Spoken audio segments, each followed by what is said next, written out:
Hey hi friends. So last எபிசோடில் நம்ம ஹீரோவுக்கு அவனுடைய அந்த ஃபேவரட்டான சாக்லேட் கிடைக்காம இருந்திருக்கும். ஏன்னா அதனால அப்படியே மந்தமாகவே இருப்பான். அப்போது அதே சாக்லேட் அங்கே இருக்கக்கூடிய சின்ன பையன்கிட்டயும் இருக்குமா. இதை நோட் பண்ணி நம்ம ஹீரோயினும் அதை அவங்ககிட்ட இருந்து திருடி நம்ம ஹீரோ கிட்ட கொடுத்துருப்பா. அதை அவன் சாப்பிட ஆரம்பிச்ச உடனே அவனோட பிரெயின் பார்த்தீங்கன்னா பயங்கரமாக வேலை செஞ்சிருக்கும். ஸோ இதுக்கப்புறம் நடக்க போகிறத நம்ம இந்த எபிசோடில் பார்க்கலாம். ஸ்டார்டிங் சீனில் அடுத்து நம்ம ஹீரோ அந்த சிசிடிவி ஃபுட்டேஜ் எல்லாத்தையுமே பார்த்தீங்கன்னா உட்காந்து மறுபடியும் ஒரு டைம் நல்லா பார்க்க ஆரம்பிக்கிறான். ஏன்னா இப்போ அவனுடைய பிரெயின் நல்லா ஃபாஸ்ட்டாக வேலை செய்யுது இல்லை. அந்த கிளப்புக்குள்ளே இருந்த சிசிடிவி ஃபுட்டேஜ், அதுக்கப்புறம் கிளப்புக்கு வெளியில் அந்த நேம் பைத்தியக்காரன் இப்போ இறந்து போனார்ல அந்த சின்ன பையன் யூனுடைய அப்பா, அவர்கிட்ட சண்டை போட்டுருந்துருப்பான்ல, அந்த வீடியோஸ் எல்லாத்தையுமே இவன் நல்லா வாட்ச் பண்ணிட்டே இருக்கான். அதுக்கப்புறம் இவனுக்கு ஏதோ ஒரு க்ளூ கிடைக்குது. ஸோ உடனே பார்த்தீங்கன்னா மறுபடியும் அந்த நேமை விசாரிக்கிறதுக்காக கூப்பிட்டு அவங்ககிட்ட வந்து இப்போ விசாரிக்க ஆரம்பிக்கிறாங்க. டேய் உண்மையை சொல்லிடு, நீ தானே அவரை கொலை பண்ணியிருக்க, நீ ஒரு பொண்ணுக்கிட்ட தப்பாக நடந்துக்கிட்டது அவருக்கு தப்பாக தெரிஞ்சிருக்க, அதனால வந்து உங்ககிட்ட சண்டை போட்டிருக்காரு, அது உனக்கு பிடிக்காம நீ அவரை ஃபாலோ பண்ணிட்டு போயிட்டு கொலை பண்ணியிருக்க அப்படி தானே அப்படின்னு சொல்லி கேட்கும்போது, ஏய் என்ன சும்மா தேவையில்லாமல் என் மேலே நீங்கள் பழி போட்டுட்டு இருக்கீங்க, நான் தான் இதுவுமே பண்ணலன்னு சொல்லிட்டு இருக்கேன்ல அப்படின்னு சொல்லி அவன் மறுபடியும் அப்படியே பேசிட்டு இருக்கும்போது நம்ம மூன் பார்த்தீங்கன்னா ஒரு மாதிரி அடிக்கிறதுக்கே வந்துடுறாரு. இவன் தேவையில்லாமல் வாய் பேசிட்டு இருக்கான் அப்படின்னு சொல்லிட்டு. ஏன்னா நம்ம மூணை வேற பார்த்தீங்கன்னா குள்ளா போட்ட குரங்குன்னு சொல்லிட்டான் போல. அதனால அவர் அடிக்க போகும்போது அப்படியே அவன் ட்ரெஸ்ல கை வைக்கலான்னு பார்க்கும்போது அவன் வந்து முடிஞ்சா வச்சுப்பாரு,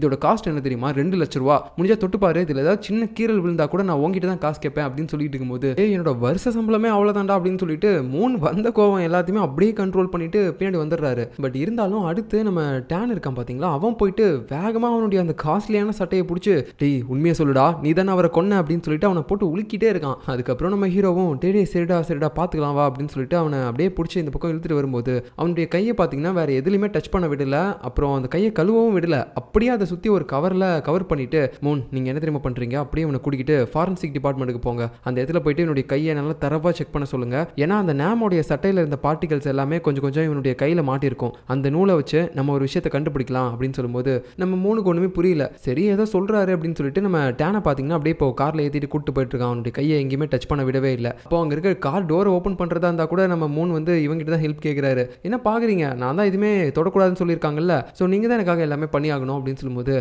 எல்லாம் என் தலை எழுத்துறா அப்படின்னு சொல்லிட்டு இவன் பார்த்தீங்கன்னா கார் டோரையும் ஓப்பன் பண்ணி விடுறான் ஏதோ ராஜா மாதிரி. ஸோ அதுக்கப்புறம் அவனை உட்கார வச்சு கூட்டு போயிட்டு இருக்கும்போது அந்த பைத்தியக்காரன் வேற, ஐயோ மூன் எனக்கு லைட்டாக கொஞ்சம் வயிற்றெல்லாம் கலக்கிற மாதிரி இருக்குது, தயவு செஞ்சு நீங்கள் என்னை ஏதாவது ஒரு பாத்ரூமில் நிறுத்தி விடுங்க, டேய் சாவடிச்சிருண்டா, நான் ஆல்ரெடி கடுப்பில் வந்துட்டு இருக்கிறேன், இதில் உனக்கு ஜிப்பை வேற ஓப்பன் பண்ணி அதை வேற வெளியே எடுத்து பண்ணுவாங்களா, எனக்கு கடுப்பு ஏத்தாத அப்படின்னு சொல்லிட்டு இருக்கும்போது, ஐயோ சார் இப்போ யார் 1க்கு வருதுன்னது அப்புறம் 2க்கு வருது அப்படின்னு சொல்லும்போது நம்ம 3க்கு சரியான காண்ட, டேய் நீ பேண்ட்லேயே கூட கழிஞ்சிருக்காடா, கண்டிப்பாக நான்லாம் எதுவுமே பண்ண மாட்டேன், நீ நினைக்கிறதுனால பண்ண முடியாதா அப்படின்னு சொல்லிட்டே இருக்கும்போது, ஐயோ என்னால் அடக்க முடியல, மூன் வந்துருச்சுன்னு சொல்லிட்டே இருக்கும்போது பார்த்தீங்கன்னா இவன் அப்படியே போயிட்டு அதுக்கப்புறம் பாத்ரூமுக்கு அவனை கூப்பிட்டு போயிடுறான். பாத்ரூம்குள்ளே என்ன நடந்துச்சுன்னு தெரியல, ஆனால் நம்ம மூன் வெளியே வரும்போது செம்ம காண்டா வராரு. ஆனால் டேனு ஒரு பயங்கர நிம்மதியோட வெளியே வரான். அவனுடைய மூஞ்சை சுற்றி ஒளிவட்டம் வேற தெரியுது. ஸோ அதை வச்சு நீங்களே தெரிஞ்சுக்கலாம். உள்ளே போயிட்டு அவன் பாத்ரூம் இருந்து முடிச்சதுக்கப்புறம் அவனுக்கு கழுவிலாம் விட்டுருக்காரு போல நம்ம மூணு. வாங்க போகலாம் லேட் ஆச்சுல அப்படின்னு சொல்லிட்டு டேன் எதுவுமே நடக்காத மாதிரி கிளம்பும்போது நம்ம மூணு அப்படியே அவனோட சட்டையை பிடிச்சி மிரட்டிட்டு இருக்கிறாரு. அவனே நீ இப்போ இங்கே நடந்த எல்லா விஷயத்தையும் சவப்பெட்டிக்கு போகிற வரைக்கும் யார்ட்டையுமே சொல்லாமல் இருக்கணும், தப்பி தவறி யார்ட்டையாவது சொன்னேன் அப்படின்னா அந்த நாளில் நான் உன்னை சவப்பெட்டிக்குள்ள அனுப்பிடுவேன் அப்படின்னு சொல்லிட்டு இருக்கும்போது, அட சரி வாங்க நான் யார்ட்டையுமே சொல்ல மாட்டேன் அப்படின்னு சொல்லிட்டு போகிறாங்க. ஸோ இவங்க 2 பேரும் இப்படி காமெடி பண்ணிட்டு இருக்கும்போது அடுத்த சீனில் பார்த்தீங்கன்னா ஃபஸ்ட்டு இந்த நேம் இருக்கான்ல, இவனை வந்து இப்போ போதைப் பொருள் கேஸில் தானே கைது பண்ணியிருக்காங்க. ஸோ அதுக்கான எவிடன்ஸை ஃபஸ்ட்டு இவங்க வந்து கொடுத்தாகணும். அதாவது அந்த போதைப் பொருளை கொடுத்தவன் நான் இவங்ககிட்ட கொடுத்துருக்கேன் அப்படின்ற மாதிரி சும்மா வாய் வார்த்தையாக சொல்லியிருந்தா மட்டும் அதை வந்து ஒரு ஸ்ட்ராங்கான எவிடன்ஸாக எடுத்துக்க மாட்டாங்க. இவன் வந்து போதைப் பொருள் யூஸ் பண்ணியிருக்கான் அப்படின்றத நிரூபிக்கிறதுக்கு அவனுடைய வீட்டில் இருந்தே இவங்க ஏதாவது ஒன்று எடுத்துகிட்டு வரணும் போதைப் பொருள் எல்லாத்தையுமே. ஸோ அதுக்காக பார்த்தீங்கன்னா இப்போ மோப்பனாயெல்லாம் விட்டு அந்த நேமோடைய வீட்டுக்கு வந்துட்டு எல்லாருமே போகிறாங்க. ஸோ இந்த போதைப் பொருளை கண்டுபிடிக்கிறதுக்காகவே தனியாக ஒரு டீமும் அந்த இடத்துக்கு வந்திருப்பாங்க. அவங்க என்ன சொல்கிறாங்கன்னா, எங்களுடைய டாமி இருக்கிற வரைக்கும் நீங்கள் எதை பற்றியும் கவலைப்படாதீங்க, கண்டிப்பாக அவங்க வந்து எல்லாத்தையுமே கண்டுபிடிச்சிருவாங்க அப்படின்னு சொல்லிட்டு அந்த டாகை வந்து சொல்லிட்டு இருக்காங்க. ஆனால் அந்த டாக் என்னன்னா இப்போ தான் தூங்கி எந்திரிச்ச கலகத்தில் வந்த மாதிரி இருக்குது, நல்லா சாப்பிட்டு பெருத்து போய் வந்துட்டு இருக்குது. ஸோ இதே நேரத்தில் நம்ம டேன் அவனுடைய கையில் இருக்கக்கூடிய அந்த டஸ்ட் பார்ட்டிகல்ஸ் எல்லாத்தையும் அந்த ஃபாரன்சிக் டிபார்ட்மெண்ட்டில் கொடுத்துட்டு அவங்க 2 பேரும் வந்துட்டாங்க போல. ஸோ இந்த டாக் எல்லாமே பார்த்துட்டு இது கண்டுபிடிக்குமா அப்படின்னு சொல்லி யோசிக்கும் போது அங்கே இன்னும் மற்ற டாக்ஸும் இருக்கும். அதுங்களாம் பார்த்தீங்கன்னா நல்லா படுத்து தூங்கிட்டு இருக்குதுங்க. எனக்கு என்னமோ நம்பிக்கை இல்லை, கண்டிப்பாக நம்ம இதை கண்டுபிடிக்க வாய்ப்பே இல்லை அப்படின்னு சொல்லிட்டு நம்ம ஆளுங்களாம் மனசே விட்டுட்டாங்க. பட் இருந்தாலும் அந்த டைமில் நம்ம டேன் கிட்ட இந்த ஸ்மெல்லிங் சென்ஸ்லாம் இருக்குல்ல, அதை பற்றி நம்ம ஹீரோவுக்கு தெரியும்ல. ஸோ உடனே அவங்ககிட்ட வந்து கேட்குறான், டேய் நீ நல்லா ஸ்மெல் பண்ணுவல்ல, டேய் தயவு செஞ்சு நீயாவது கண்டுபிடுறா, இந்த டாக் மேலாம் எனக்கு நம்பிக்கையே இல்லை அப்படின்னு சொல்ல நம்ம டேனும் சரி ஓகே சார் நான் பார்க்குறேன் அப்படின்னு சொல்லிட்டு அவன் ஸ்மெல் பண்ண பார்க்குறான். ஸோ என்ன தான் ஸ்மெல் பண்ணாலும் பார்த்தீங்கன்னா அவனுக்கு எங்கிருந்துமே அந்த போதைப் பொருளோட வாசனை வரவே இல்லை. இதை பார்த்து அந்த போதைப் பொருளை கண்டுபிடிக்கிறதுக்காக தனியாக ஒரு டீம் வந்தாங்கல்ல, அவங்க எல்லாருமே கலாய்க்கிறாங்க, எங்களுடைய டாமியாலேயே கண்டுபிடிக்க முடியலனா இவன் நல்லா கண்டுபிடிக்க முடியுமா என்ன அப்படின்னு சொல்லிட்டு ஒரு மாதிரி கலாய்க்க வேற செய்கிறாங்க. அந்த டைமில் தான் நம்ம ஹீரோ சொன்ன ஒரு சில விஷயங்கள் எல்லாத்தையுமே டேன் யோசிச்சு பார்க்குறான். நம்ம பார்க்குற இந்த கேஸுக்கு உன்னுடைய மோப்ப சக்தி ரொம்பவே இம்பார்ட்டன்ட்ரா அப்படின்லாம் சொல்லியிருப்பான்ல,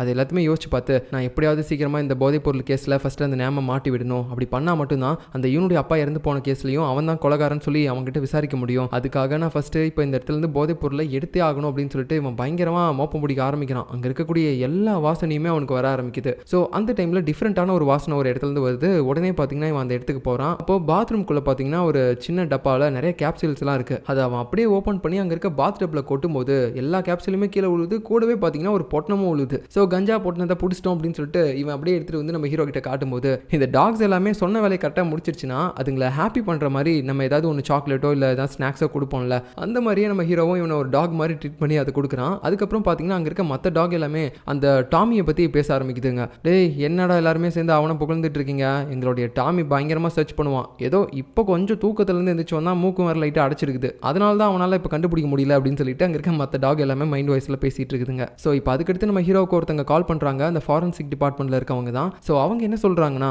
நீங்கள் இப்போ டெஸ்ட் பார்ட்டிகல்ஸ் எல்லாத்தையுமே அனுப்பி வச்சிங்கல்ல அந்த டேனோட கையில் இருந்து, ஸோ அது எல்லாத்தையுமே நாங்கள் டெஸ்ட் பண்ணி பார்க்கும்போது இப்போ இறந்து போனார்ல அவருடைய கையிலையும் சேம் அதே மாதிரி டெஸ்ட் பார்ட்டிகல்ஸ் எல்லாமே இருந்துச்சு அப்படின்னு சொல்லும்போது நம்ம ஹீரோ கன்ஃபார்மே பண்ணிட்டான். அப்படின்னா கண்டிப்பாக இன்னைக்கு அந்த நேம் தான் வந்து அந்த இவனுடைய அப்பாவை கொலை பண்ணியிருந்திருக்கான் அப்படின்னு சொல்லிட்டு. ஸோ இப்போ நம்ம அந்த கொலை கேஸ்லையும் அந்த நேமை வந்து அரெஸ்ட் பண்ணலாம், நம்ம சீக்கிரமாக அவன் வீட்டுக்கு போகணும் அப்படின்னு சொல்லும்போது, ஐயோ சார் இப்போ அவன் வந்து நம்ம கிட்ட இருந்து தப்பிச்சு போயிட்டு இருக்கான் ஏர்போர்ட்டுக்கு, நம்ம வந்து சீக்கிரமாக அவனை பிடிக்கணும், ஏர்போர்ட் தாண்டி போயிட்டானா அவனை பிடிக்க முடியாது அப்படின்னு சொல்லிட்டு இவங்க எல்லாருமே வேக வேகமாக இப்போ ஏர்போர்ட்டுக்கு கிளம்பிட்டு இருக்காங்க. ஸோ அப்படி காரில் போயிட்டு இருக்கும்போது அந்த டைமில் தான் நம்ம ஆளுங்க எல்லாருமே கேட்குறாங்க ஹீரோ கிட்ட, சார் எங்களுக்கு ஒன்றுமே புரியல, நீங்கள் எப்படி ஃபஸ்ட்டு அந்த நேமோடைய ஷேட்டில் இருக்கக்கூடிய டெஸ்ட் பார்ட்டிகல்ஸ் எல்லாத்தையுமே வச்சு அந்த இவனோட அப்பா இறந்து போனார்ல அவரை கொலை பண்ணதும் இந்த நேம் தான் அப்படின்னு சொல்லி நீங்கள் எப்படி கண்டுபிடிச்சிங்க, அதுவும் ஃபாரன்சிக் ரிப்போர்ட்டெல்லாம் வச்சு அப்படின்னு சொல்லும்போது, அது ஒன்றும் இல்லை சிம்பிள் அப்படின்னு சொல்லிட்டு நம்ம ஹீரோ இப்போ அந்த ஃப்ளாஷ்பேக் எல்லாமே சொல்ல ஆரம்பிக்கிறான். அது என்னன்னா இவன் அந்த சிசிடிவி ஃபுட்டேஜ் எல்லாத்தையுமே நல்லா செக் பண்ணி பார்த்துட்டே இருக்கும்போது அன்றைக்கி அந்த கிளப்ல இருந்து இவன் வெளியே வந்திருப்பான்ல இந்த நேம், ஸோ அப்போ தான் அங்கே இருக்கக்கூடிய ஒரு பொண்ணுகிட்ட தப்பாக நடந்துக்கவும் ட்ரை பண்ணியிருப்பான். அதை பார்த்து தான் அந்த நேமோடைய அப்பா வந்து தட்டி கேட்டிருப்பாரு, எதுக்காக இப்படிலாம் பண்ணுற இந்த பொண்ணுகிட்ட அப்படின்னு சொல்லிட்டு. ஸோ அந்த டைம்லையும் பார்த்தீங்கன்னா இந்த நேம் வந்து இதே ட்ரெஸ்ஸை தான் போட்டிருப்பான், அதான் அந்த 2 லட்ச ரூபா ட்ரெஸ்ன்னு சொன்னான் பார்த்தீங்களா, அந்த ட்ரெஸ்ஸை தான் அப்பயும் அவர்கிட்ட சண்டை போடும்போது போட்டிருந்திருப்பான். அப்படி இருக்கும்போது இந்த நேம் வந்துட்டு இவனுடைய அப்பாவை கொலை பண்ணியிருந்தான் அப்படின்னா கண்டிப்பாக அவர் சாக போகிற டைமில் இவங்கிட்ட மறுபடியும் சண்டை போட்டுருந்துருப்பாரு, அப்போ அவனுடைய ஷர்ட்டையும் பிடிச்சிருப்பார்ல, ஸோ அப்போ அந்த ட்ரெஸ்ஸில் இருக்கக்கூடிய டெஸ்ட் பார்ட்டிகல்ஸ் எல்லாமே அவருடைய கையில் வந்து இருந்திருக்கும். ஸோ இத்தனை நாள் கழிச்சு இன்றைக்கும் அந்த நேம் அதே ட்ரெஸ் தான் போட்டிருக்கான். ஸோ அதனால தான் அந்த ட்ரெஸ்ஸில் இருக்கக்கூடிய டெஸ்ட் பார்ட்டிகல்ஸ் எல்லாத்தையுமே நம்ம டேன் மூலமாக எடுத்து அந்த டெஸ்ட் பார்ட்டிகல்ஸும் அதுக்கப்புறம் அன்றைக்கி அந்த இவனுடைய அப்பா இறந்து போகும்போது அவருடைய கையில் இருந்த அந்த டெஸ்ட் பார்ட்டிகல்ஸையும் மேட்ச் பண்ணியிருக்காங்க, ரெண்டுமே ஒன்றா இருந்திருக்கு. அப்படி தான் நம்ம ஹீரோ கண்டுபிடிச்சிருக்கான் அன்றைக்கி அந்த இவனுடைய அப்பாவை கொன்னது இவன் தான் அப்படின்னு சொல்லிட்டு. பட் இருந்தாலும் இந்த சின்ன சண்டைக்கெல்லாம் போயிட்டு யாராவது கொலை பண்ணுற அளவுக்கு போவாங்களா என்ன அப்படின்ற மாதிரி நம்ம ஆளுங்களுக்கு ஒரு டவுட் வரும்போது பண்ணுவான். ஏன்னா அன்றைக்கி அவன் போதையில் இருந்தான் அப்படின்னு சொல்லும்போது எல்லாருமே ஆமாம் அப்போ கண்டிப்பாக பண்ணியிருப்பான் அப்படின்னு சொல்லிட்டு ஒரு மாதிரி யோசிக்க ஆரம்பிக்கிறாங்க. அப்படி பேசிகிட்டே போயிட்டு இருக்கும்போது திடீர்னு பார்த்தீங்கன்னா இவங்க போயிட்டு இருந்த வேன் வந்து பஞ்சர் ஆயிடுது. அவள் தான் முடிஞ்சு, அவன் தப்பிச்சு வெளிநாட்டுக்கு போயிடுவான், நம்ம இதுக்கு மேலே ஒன்றுமே பண்ண முடியாது அப்படின்னு சொல்லி நம்ம ஆளுங்கெல்லாம் ஒரு பக்கம் மனசே தளர விட்டுட்டாங்க. அப்போது அந்த டைமில் நம்ம டேன் என்ன பண்ணுறான்னு பார்த்தீங்கன்னா, என் ஃப்ரெண்டு வீடு இங்கே தான் பக்கமாக இருக்குது, நான் அவனுடைய காரை போய் எடுத்துகிட்டு வந்துடுறேன் அப்படின்னு சொல்லிட்டு இவங்க எல்லாருமே இங்கே விட்டு அவன் டக்குன்னு போய் எடுத்துகிட்டு வருவான். அது பார்த்தீங்கன்னா ஒரு குட்டி காரு, ரொம்ப காஸ்ட்லியான கார் தான், பட் குட்டியாக இருக்கும், அதில் வந்து நிறைய பேரால் உட்காரவே முடியாது. இருந்தாலும் ஏதோ ஆட்டோவில் ஏறி உட்கார மாதிரி இவங்க 5 பேரும் பார்த்தீங்கன்னா ஒருத்தர் மடியில் ஏறி உட்காந்துக்கிட்டு நெருக்கிக்கிட்டு போயிட்டு இருக்காங்க. அதுலேயும் இவன் பயங்கர ஃபாஸ்ட்டாக வேற போயிட்டு இருக்கான். அவனை தப்பிக்க விடக்கூடாது, இவன் தான் கொலைகாரன்னு தெரிஞ்சிச்சு, ஸோ இதுக்கு மேலேயும் விடக்கூடாது, அவரை கொன்னதுக்கு அவனை பழி வாங்கியே ஆகணும் அப்படின்னு சொல்லிட்டு இவன் வெறித்தனமாக எப்படியே ஓட்டிக்கிட்டு இருக்கான். ஒரு கட்டத்துக்கு மேலே பார்த்தீங்கன்னா அவன் போயிட்டு இருக்கக்கூடிய அந்த காரையும் அவங்க கண்டுபிடிச்சிட்டாங்க.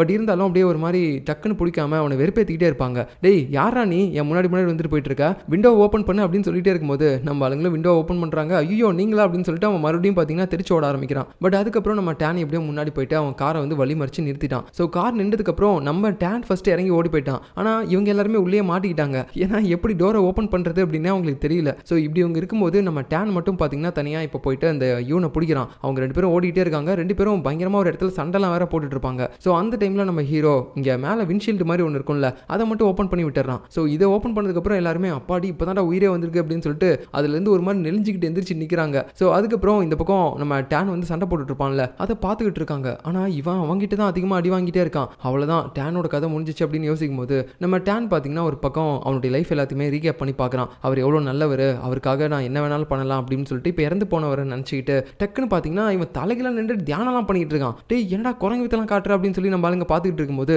திடீர்னு வந்து இவன் போட்டு பொலன்னு பொழகிறான் அந்த நேம. இப்படி நம்ம டேன் அவனை போட்டு அடிச்சு நாக் அவுட் பண்ணிக்கிட்டு இருக்கும்போது நம்ம ஆளுங்க எல்லாருமே அந்த காரில் உட்காந்துட்டு இருந்த மாதிரியே WWE பார்த்துட்டு இருக்க மாதிரி சூப்பர்டா சூப்பர்டா அப்படின்னு சொல்லிட்டு ஒரு மாதிரி கத்திக்கிட்டு இருக்காங்க விசில் அடிச்சுக்கிட்டு. அதுக்கப்புறம் அப்படியே அவனை கைதும் பண்ணிடுறாங்க. ஸோ எப்படியோ இந்த கேஸும் முடிஞ்சிச்சு. அதுக்கப்புறம் பார்த்தீங்கன்னா அந்த இறந்து போனவருடைய பையன் அந்த யூன் இருக்கான்ல, ஸோ அவன் பார்த்தீங்கன்னா இப்போ அவனுடைய ஆன்டி வீட்டுக்கு எங்கேயோ கிளம்பி போகிறான் போல, அவனுடைய திங்ஸ் எல்லாத்தையுமே பேக் பண்ணிக்கிட்டு. அப்போ நம்ம டேன் தான் போயிட்டு அவனுக்கு கொஞ்சம் ஆறுதலாக பேசிகிட்டு இருக்கான். நீ உன்னோட ஸ்டடியை மட்டும் கொஞ்சம் பாருடா, நடந்த எல்லாத்தையுமே ஒரு கெட்ட கனவாக நினச்சி மறந்துடு, உன் ஆன்டி கிட்டலாம் அடிக்கடி சண்டை போடாத, அங்கே உன் ஃப்ரெண்ட்ஸ் அண்ட் ஃபேமிலி சர்க்கிள்லாம் கொஞ்சம் வளர்த்துக்கோ, நல்லா இரு என்ன அப்படின்னு சொல்லும்போது, ஓகே அங்கிள், நீங்கள் பண்ண ஹெல்ப்புக்கு ரொம்ப நன்றி, நீங்கள் சொன்ன மாதிரியே என் அப்பா இறந்து போனதுக்கு காரணமானவனை கண்டுபிடிச்சிட்டிங்க அப்படின்னு சொல்லிட்டு ஒரு மாதிரி அவன் நம்ம டேனை பற்றியும் பெருமையாக பேசுகிறான். இப்போ அப்படியே கட் பண்ணால் அடுத்த நாள் காலையில் நம்ம ஜங்க காட்டுறாங்க. இவர் இன்னைக்கு லீவெல்லாம் போட்டுட்டு ஏதோ ஒரு ஹோட்டலுக்கு தான் வந்திருக்காரு, பழங்கால ஹோட்டல். அதுவும் அவருடைய ஒய்ஃபை கூப்பிட்டு வந்திருக்கான். அவங்களுக்கே ஷாக் ஆயிடுச்சு, எங்க நீங்கள் இந்த மாதிரிலாம் என்ன வெளியே கூப்பிட்டுலாம் வரமாட்டீங்களே, என்ன திடீர்னு அப்படின்னு கேட்க, அது ஒன்றும் இல்லைம்மா, நம்ம கொஞ்ச நாளாக இப்படி குழந்தைங்கள பார்த்துக்கிட்டு ஒரு ஹஸ்பண்ட் அண்ட் ஒய்ஃபாக ரொம்ப கஷ்டப்பட்டுட்டு இருந்தோம். நம்ம லவ் லைஃப்பில் நம்ம எப்படி வெளியெல்லாம் சுற்றிட்டு இருந்தோம் அதெல்லாம் மறந்துட்டோம்ல,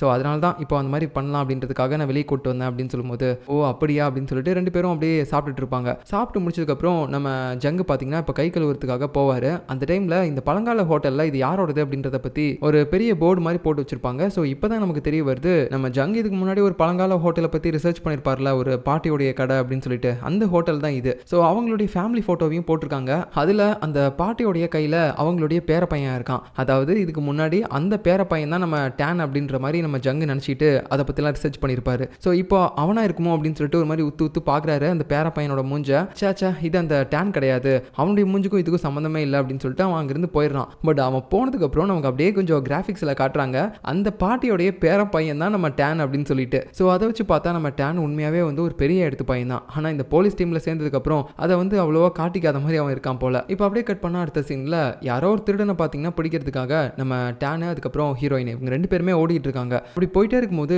ஒரு கட்டத்துக்கு மேலே நம்ம ஹீரோயின் பார்த்தீங்கன்னா அங்கே ஒரு ஜென்ஸ் பாத்ரூம் இருக்கும், அதுக்குள்ளே போயிட்டு அவனை போட்டு அடின்னு அடிச்சு கடைசியில் அவனை கைது பண்ணிடுறா. அதுக்கப்புறமேட்டு தான் தெரியுது, அட கடவுளே நம்ம ஜென்ஸ் பாத்ரூம்குள்ளே வந்திருக்கும் போலயே அப்படின்னு சொல்லிட்டு. அந்த டைமில் அங்கே யாரோ ஒருத்தன் யூரின் அடிச்சிட்டு இருக்கான், அவனை வேற வச்சுக்கணும் வாங்காம இவ பார்த்துக்கிட்டு இருக்கா. என்னடா நடக்குதுங்க அப்படின்னு சொல்லிட்டு ஒன்றுமே புரியல. அதுக்கப்புறம் நம்ம ஜங்கு பார்த்தீங்கன்னா ஒரு காரில் உட்காந்துக்கிட்டு இருக்காரு, அவருடைய ஒய்ஃபோடைய யூடியூப் வீடியோஸ் தான் வந்து பார்க்குறாரு. அப்போ இவர் அப்படியே கமெண்ட் வேற பண்ணிட்டு இருக்காரு, நீங்கள் ரொம்ப அழகாக இருக்கீங்க அப்படின்னு சொல்லிட்டு. இதோ ஒரு அன்னோன் ஐடியிலேருந்து பண்ணுறாரு போல இவருடைய ஒய்ஃபை என்கரேஜ் பண்ணுறதுக்காக. அதுக்கப்புறம் இவர் அப்படியே திரும்பி பார்க்குறாரு, அந்த திருட்டு பையனை பார்த்தீங்கன்னா நம்ம டேன் மட்டும் தான் கூட்டிகிட்டு வந்திருக்கான், ஹீரோயினை காணோம். ஹீரோயின் எங்க அப்படின்னு சொல்லி கேட்கும்போது தெரியல, அவ அங்கே ஜென்ஸ் பாத்ரூமில் யாரோ ஒருத்தனை பார்த்து அப்படியே பேச்சு மூச்சு இல்லாமல் இருந்துட்டா, அவன் யாருன்னே தெரியல அப்படின்னு சொல்லும்போது, அவன் பார்க்கறதுக்கு எப்படி இருந்தான், அவன் பேர் ஏதாவது ஹீரோயின் சொன்னால அப்படின்னு கேட்கும்போது, ஆமாம் அவன் பேர் வந்துட்டு அப்படின்னு சொல்லிட்டு அவன் பேரை வந்து இந்த இடத்துல நம்ம டேன் சொல்கிறான். அதை கேட்டவுடனே நம்ம ஜங்கம், ஓ அந்த பண்ணாட நாயா அப்படின்னு சொல்லிட்டு ஒரு மாதிரி திட்டும்போது, ஏன் சார் என்னாச்சு, அவர் எதுக்காக அப்படி திட்டுறீங்க, ஏன் என்னாச்சு, ஹீரோயினுக்கும் அவருக்கும் நடுவில் ஏதாவது இருக்கா என்ன அப்படின்னு கேட்கும்போது, அடா அந்த கொடுமையை ஏன்டா கேட்குற, ரெண்டு பேரும் ஒரு காலத்தில் லவ் பண்ணிட்டு இருந்தாங்க அப்படின்னு சொல்லிட்டு இருக்கும்போது, அப்படியா அந்த கதை என்னன்னு சொல்லுங்க கேட்போம் அப்படின்னு சொல்லிட்டு உடனே அந்த திருடன் வேற பார்த்தீங்கன்னா முன்னாடி வந்து நிற்கிறான்.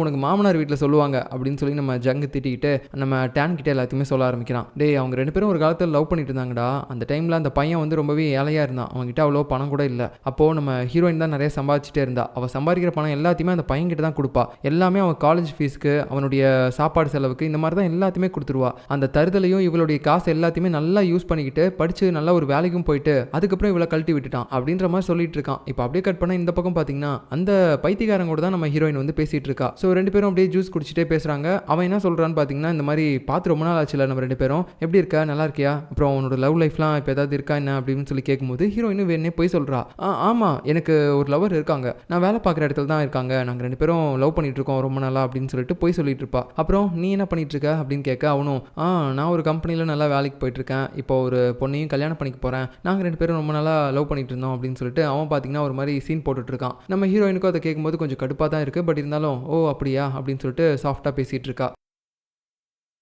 இப்போ அப்படியே இதே கடைக்கு கீழே காட்டுறாங்க. அங்கே நம்ம மூன் பார்த்தீங்கன்னா இன்னொரு லேடி கூட பேசிகிட்டு இருக்காங்க. ஆக்சுவலாக இந்த லேடி கூட ஒரு கேஸில் வந்து இவங்க கிட்ட அந்த கேக் வந்து கொடுத்துருப்பாங்கல்ல, அந்த சின்ன பொண்ணு காணாமல் போன கேஸில், அந்த லேடி தான் இவங்க. ஸோ மற்ற பொண்ணுங்க மாதிரி இவங்களுக்கும் அன்றைக்கி நம்ம மூணை பார்த்தோன்னே பிடிச்சி போச்சான், அதனால தான் லவ் பண்ணுறேன்னு சொல்லிட்டு நம்ம மூணை வந்து டார்ச்சர் பண்ணிட்டு இருக்காங்க. நம்ம மூணு என்னன்னா, இல்லை எனக்கு நிறைய ஒர்க்லாம் இருக்குது, இந்த நேரத்தில் என்னால் லவ்லாம் வந்து பார்த்துட்டு இருக்க முடியாது, ஸோ பெட்டர் நீ உன்னோட வழியில் போயிடு, நான் என்னோட வழியில் போயிடுறேன், பார்த்து சேஃபாக போ அப்படின்னு சொல்லிட்டு இவர் கழுத்தில் போட்டிருந்த துண்டை வேற பார்த்து போ வீட்டுக்கு அப்படின்னு சொல்லி இவளுக்கு போட்டு விட்டு போகும்போது அவளுக்கு அப்படியே ஒரு மாதிரி மனசே கேட்காம ஐயோ என்ன ஏன் இப்படி விட்டுட்டு போறீங்க அப்படின்னு சொல்லி அழுதுகிட்டு இருக்கா. என்ன மாயா மந்திரம்னே தெரியல, நம்ம மூணை பார்க்கும்போது எல்லா பொண்ணுங்களும் இப்படி இருக்கிறாங்க. இப்போ அதுக்கடுத்து மறுபடியும் நம்ம ஹீரோயின் தான் காட்டுறாங்க. அந்த பைத்தியக்கார பாய் ஃப்ரெண்டு குடிச்சிட்டு அதுக்கு காசை கூட கொடுக்காம ஓடி போயிட்டான் போல.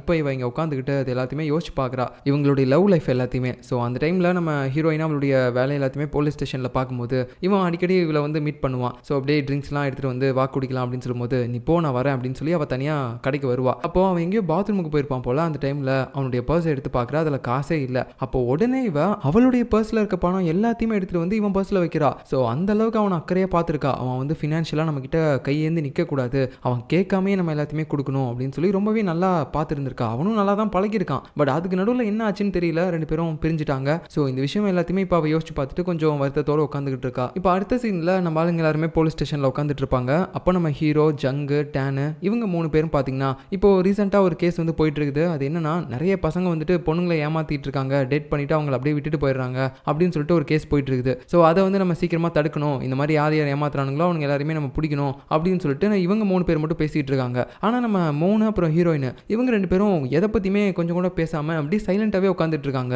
ஏய் நீங்கள் 2 பேரும் தான் இந்த கேஸை பார்க்கணும் அப்படின்னு சொல்லி நம்ம ஹீரோ அவங்க கிட்ட பேசினாலும் அவங்க 2 பேரும் எதுவுமே ரெஸ்பான்ஸே பண்ணாமல் இருக்காங்க. ஏய் உங்ககிட்ட தான் பேசுகிறேன், காது கேட்கல என்ன அப்படின்னு சொல்லிட்டு ஒரு மாதிரி கத்தும்போது ஓகே சார் நாங்கள் பண்ணுறோம் அப்படின்னு சொல்லிட்டு இருக்காங்க. ஸோ நம்ம மூணுக்கும் இந்த லவ் விஷயத்தில் ஏதோ ஒரு ப்ராப்ளம் இருக்குது, ஹீரோயினுக்கு ஏதோ ஒரு ப்ராப்ளம் இருக்குது. அதனால தான் 2 பேரும் அவங்களுடைய லவ் லைஃப்பை பற்றி யோசிச்சுக்கிட்டு ஒரு மாதிரி அப்படியே உட்காந்துக்கிட்டு இருக்காங்க. இப்போ அப்படியே கட் பண்ணால் அடுத்த நைட் ஆகுது. யாரோ ஒரு பொண்ணு அவள் வீட்டில் இருந்துக்கிட்டு ஃபோன் பேசிகிட்டு இருப்பா. அப்போது அந்த வீட்டோட டோரை வந்து போட்டு பயங்கரமாக யாரோ ஒருத்தங்க அடிச்சிட்டு இருக்காங்க. யார் யார் அப்படின்னு சொல்லிட்டு இவளும் கேட்குறா, ஆனால் ஆன்சரே பண்ண மாட்டாங்க. அதுக்கப்புறம் பார்த்தீங்கன்னா இவ உடனே இந்த விஷயத்த போலீஸ்க்கு கால் பண்ணி சொல்லிடுறா, என்னோட வீட்டுக்கு முன்னாடி யாரோ ஒருத்தங்க வந்து பயங்கரமாக டோரை போட்டு உடச்சிட்டு இருக்காங்க அப்படின்னு சொல்லிட்டு. அதுக்கப்புறம் டோருக்கு வெளியில் கேமரா கூட இருக்கும் போல. ஸோ உடனே அது யாருன்னு சொல்லிட்டு இவ உள்ளேயே அதை ஆன் பண்ணி பார்க்குறா.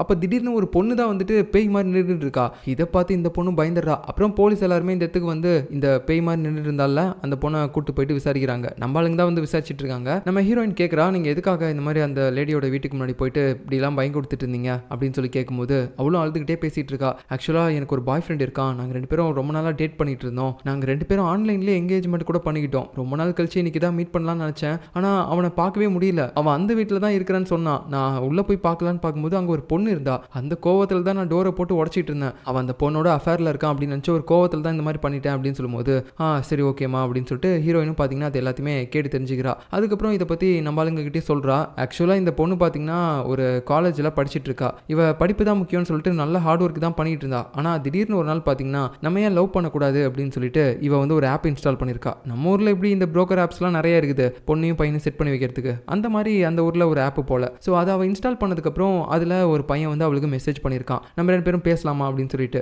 அவனுடைய ஃபோட்டோவையும் இவ பார்த்துருக்கா. இவளுக்கு ரொம்ப பிடிச்சி போயிருக்கு. அப்படியே 2 பேரும் பேசி கொஞ்சம் கொஞ்சமாக படிப்படியாக பழக ஆரம்பிச்சிருக்காங்க.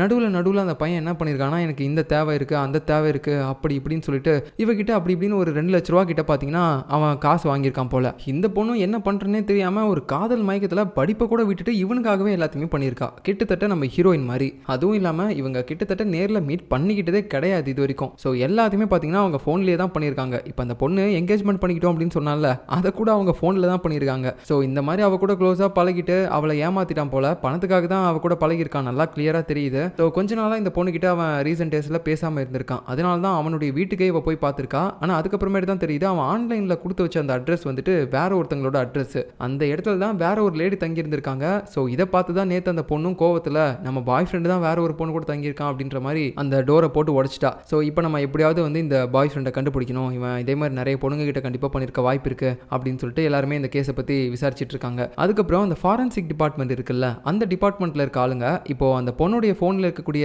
வீடியோஸ் எல்லாத்தையுமே எடுத்து பார்க்கும்போது இவன் வந்து நிறைய டைம் வீடியோ காலில் பேசியிருக்கான் இந்த பொண்ணுகிட்ட. அதை இந்த பொண்ணு ஸ்க்ரீன் ரெக்கார்டும் பண்ணியிருக்கா. இப்போ அந்த ரெக்கார்டிங் ஃபுட்டேஜ் எல்லாத்தையுமே தான் இவங்க பார்க்குறாங்க. அப்போ அந்த லேடி நம்ம ஹீரோ கிட்ட என்ன சொல்கிறாங்கன்னா, இது நல்லாவே தெரியுது ஒரு ஏஐ வீடியோ தான் இது. ஸோ அவனுடைய உண்மையான ஃபேஸ் இது கிடையாது. அதை வச்சு பார்த்தா இவன் நல்லா ஸ்கேம் பண்ணணும் அப்படின்றதுக்காக தான் ஸ்டார்டிங்லேருந்து இந்த பொண்ணை பக்காவாக ஏமாற்றி எல்லாத்தையுமே பண்ணியிருக்கான் அப்படின்னு சொல்லி அவங்க கண்டுபிடிச்ச எல்லாத்தையுமே இப்போ நம்ம ஹீரோ கிட்ட சொல்கிறா. இது எல்லாத்தையுமே நம்ம ஹீரோவும் நோட் பண்ணிட்டு அடுத்த நைட் அவனுடைய வீட்டில் இருக்கும்போது அங்கே முன்னாடி டேபிளில் இவன் லவ் பண்ண அந்த பொண்ணுடைய ஃபோட்டோலாம் இருக்கும்ல, அதை பார்த்து இவன் சில ஃப்ளாஷ்பேக்கையும் யோசிச்சு பார்க்குறான். ஸ்டார்டிங்கில் இவனுடைய லவரும் இவனும் சேர்ந்துட்டு இப்படி தான் ஒன்றா படிச்சுட்டு இருந்திருப்பாங்க. பட் அந்த டைமில் இவன் சாக்லேட் சாப்பிட்ற பழக்கத்துலலாம் இருந்திருக்க மாட்டான். அந்த லவர் தான் சாக்லேட்லாம் சாப்பிட்டுட்டு இருந்திருப்பா. டேய் என்னடா சாக்லேட் சாப்பிட மாட்டேற, இது உனக்கு பிடிக்காதா அப்படின்னு சொல்லி கேட்க, இல்லை எனக்கு பழக்கம் இல்லை அப்படின்னு சொல்லியிருப்பான். பட் இவ தான் கம்பல் பண்ணி ஒரு டைம் சாப்பிட்டு பாரு ரொம்ப நல்லா இருக்கும் அப்படின்னு சொல்லி அந்த சாக்லேட்டை ஊட்டி விட்டுருப்பா. அப்பையிலேருந்து தான் தான் நம்ம ஹீரோ இந்த சாக்லேட் ஃப்ளேவருக்கு அடிக்டும் ஆயிருப்பான். ஸோ அதுக்கப்புறம் நம்ம ஹீரோயினை காட்டுறாங்க. இவ பார்த்தீங்கன்னா ஒரு கடைக்கு சாப்பிட வந்திருக்கா. அதாவது நம்ம மூணுடைய அம்மா கடைன்னு சொல்லியிருப்போம்ல, அவங்க தான். கொஞ்ச நேரம் கழிச்சு நம்ம மூணு அந்த இடத்துக்கு வரான். அம்மா எனக்கும் பசிக்குது, சாப்பாடு எடுத்துருவாங்க அப்படின்னு சொல்ல, டேய் அப்பா என்ன எதுக்குடா அம்மா அம்மான்னு சொல்லி கூப்பிட்டுட்டே இருக்க அப்படின்னு மாதிரி கேட்பாங்க. அப்பதான் நமக்கே தெரிய வருது இவங்க மூணுடைய உண்மையான அம்மா கிடையாது. பட் நம்ம மூணு என்ன சொல்றானா, அட நீங்க போங்க, உங்களுக்கு என் வயசுல ஒரு பையன் இருக்க வாய்ப்பு இருக்கு, இருந்திருந்தானா அப்படின்னு சொல்லும்போது, சரி சரி போடா எடுத்துட்டு வரேன் அப்படின்னு சொல்லி அவங்க பேசிட்டு இருக்காங்க. இவன் அப்படின்னா சும்மா தான் வந்து இவங்க அம்மான்னு கூப்பிட்டு இருக்கான் போல. அப்புறம் ரெண்டு பேரும் உட்காந்து பேசிட்டு இருப்பாங்க. நம்ம மூணு வந்து சொல்றான், என்னடி ரொம்ப நாள் கழிச்சு உன் பாய் ஃப்ரெண்டை மீட் பண்ணிருக்கியா, அந்த சோகத்துல நீ அதிகமாக குடிச்சிடக்கூடாதுன்றதுக்காக தான் நான் இப்போ இங்கே வந்தேன் அப்படின்னு சொல்லும்போது, இப்போ அப்படியே நமக்கு ஒரு ஃப்ளாஷ்பேக்கை காட்டுறாங்க. ஆக்சுவலாக ஃபர்ஸ்ட் நம்ம மூன் வந்து என்னைக்கு ஹீரோயினை பார்த்தாரோ அன்னைக்கு தான் நம்ம ஹீரோயினுக்கு பிரேக்கப்பும் ஆயிருக்கும். அது என்னன்னா, ஒரு நாள் இவங்க நைட் ஷிஃப்ட் பார்த்துட்டு இருந்திருப்பாங்க. அப்போ நம்ம ஹீரோயினோட பாய் ஃப்ரெண்ட் பார்த்தீங்கன்னா காரில் வந்திருப்பான், அதுவும் வேற ஒரு பொண்ணு கூட. ஸோ இதை பார்த்தோன்னே இவளுக்கு பயங்கர கோவம் வந்திருக்கும். டேய் காரை விட்டு இறங்குன்னு சொல்லி அவனை திட்டிகிட்டே இருந்திருப்பா. அப்போ அதை நம்ம மூணும் பார்த்துட்டு, ஐயோ இவ எதுவும் பிரச்சனை பண்ணிடக்கூடாது அப்படின்னு சொல்லி அதை தடுக்கிறதுக்காக போயிருப்பாரு. அந்த டைமில் இவ அந்த கரண்ட் ஷாக் கொடுக்குற கன் இருக்குல்ல, அதை எடுத்து அந்த பாய் ஃப்ரெண்ட் மேலே ஷூட் பண்ணலான்னு போகும்போது நம்ம மூணு வந்து அதை வாங்கியிருப்பாரு. அப்படியே ஒரு மாதிரி இழுத்துட்டு கீழே விழுந்திருப்பாரு. ஸோ இந்த விஷயத்தெல்லாம் அப்படியே ஒரு மாதிரி பேசிட்டு இருக்காங்க ரெண்டு பேரும். சரி எல்லாத்தையுமே இப்பயே ஃபீல் பண்ணிடு, உனக்கு மனசில் நிறைய கஷ்டம் இருக்கும்னு எனக்கு தெரியும் அப்படின்னு சொல்லும்போது, அவளும் ஒரு மாதிரி டிஷ்யூ பேப்பர்லாம் எடுத்து அழுதுகிட்டே இருக்கா. அப்போ நம்ம மூணு கிட்ட அவளும் கேட்குறா, உங்களுடைய லவ் லைஃபும் ஸ்டார்டிங்லேயே புட்டுக்குச்சுன்னு சொன்னீங்களே, அதை பற்றியும் சொல்லுங்க அப்படின் போது, மற்றவங்களுக்கு எப்படி பிடிக்குச்சோ அதே மாதிரி தான் எங்களுக்கும் பிடிக்குச்சு அப்படின்னு சொல்லும்போது, இப்போ தான் நம்ம மூணுடைய லவ் லைஃபை காட்டுறாங்க. ஆக்சுவலாக இவர் பார்த்தீங்கன்னா ஒரு நாள் ஒரு திருடனை பிடிக்கிறதுக்காக ஓடிட்டு இருந்திருப்பாரு. அப்போ அங்கே ஒரு கடையில் ஒரு லேடியை பார்த்துருப்பாரு. பார்த்தோன்னே கண்டதும் காதல்ன்ற மாதிரி அப்படியே வாயடிச்சு போயிருப்பாரு. ஸோ ரெண்டு பேரும் இப்படி ஒருத்தர் பார்த்துட்டே இருக்கும்போது அந்த திருடன் பார்த்தீங்கன்னா அங்கே இருக்க பாட்டில் எடுத்து நம்ம மூணுடைய மண்டையில் அடிச்சுட்டு ஓடி போயிருப்பான். ஸோ இதை பார்த்து அந்த லேடியும் பார்த்தீங்கன்னா அந்த ரத்தம் எல்லாத்தையுமே வந்து தொடச்சி விட்டுருப்பாங்க ஒரு துண்டை யூஸ் பண்ணி. ஸோ நம்ம மூணுக்கு நிறைய பொண்ணுங்க வளைஞ்சிருப்பாங்க, ஆனால் நம்ம மூணே ஒரு பொண்ணுகிட்ட வளைஞ்சிருக்காருன்னா பார்த்துக்கோங்களேன். ஸோ இப்படி தான் இவருடைய ஃபர்ஸ்ட் லவ் வந்து ஸ்டார்ட் ஆயிருக்கு. பட் இருந்தாலும் இவங்க ரெண்டு பேருக்கு நடுவில் எப்படி பிரேக்கப் ஆச்சு அப்படின்றது நமக்கு தெரியல. ஸோ இதுக்கப்புறம் நடக்க போகிறத நம்ம அடுத்த எபிசோடில் பார்க்கலாம். பாய்.